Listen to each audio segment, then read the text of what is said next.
अदा घर में तो हेतिरो अटो भी नाहे जेतिरियूं पचाइण जे लाइ तो काठियूं आंदियूं आहिनि। भाॼी जेकॾहिं अटो न आहे त छा थी पियो? हू आहे न मालिक, हाँ त उहो ई ॾींदो।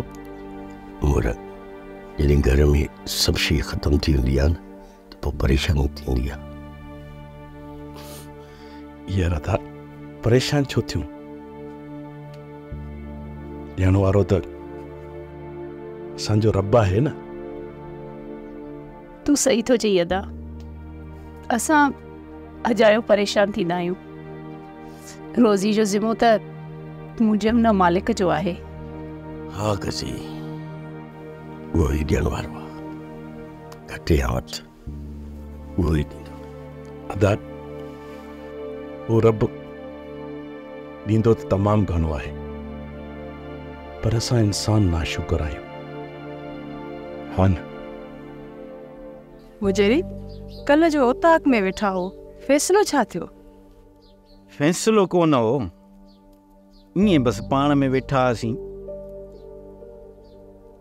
सोचो पिया त हिन वेड़े खे कीअं हलाइजे, ऐं रस्ते में गुज़र सफ़र जो सामान बि कोन्हे।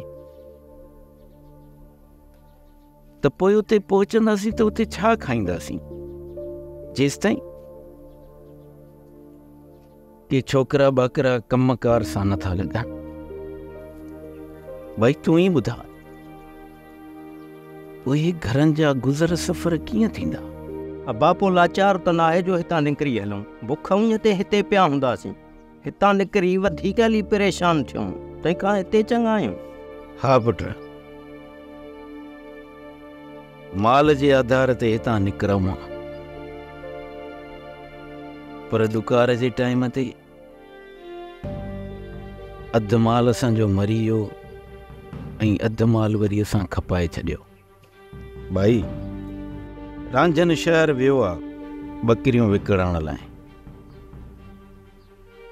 ॾुखियो सुखियो वक़्तु त असांजो हिते बि गुज़रे पियो, जेकॾहिं असांजे निकिरण जी सहप नाहे।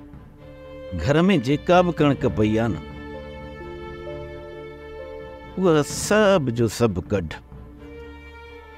ऐं घर घर में वञी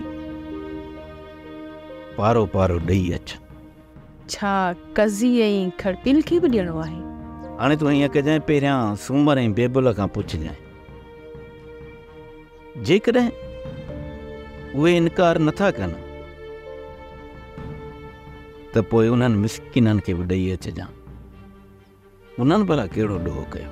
अब्बा जे काकी बेबुला मूंखे झले छॾियो त पोइ मोर वारा किथां खाईंदा? पुट दिलि त मुंहिंजी बि ॾुखंदी आहे, जॾहिं हितां जो को बि माण्हू बुख ते सुम्हंदो आहे। पर मां छा कयां, हितां जे उसूलनि खे बि त मुंहुं ॾियणो आहे न। जेकॾहिं कंहिं बि बेहया खे सख़्तु सज़ा न ॾींदासीं न, पोइ हिते बेहयाई वधी वेंदी, जेका असां कॾहिं बि बर्दाश्त करे कोन सघंदासीं।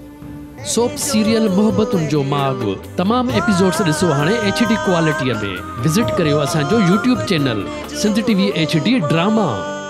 सब्सक्राइब कयो असांजो official YouTube channel Sindh TV HD drama ऐं वधीक अपडेट लाइ बेल आइकन खे क्लिक करियो।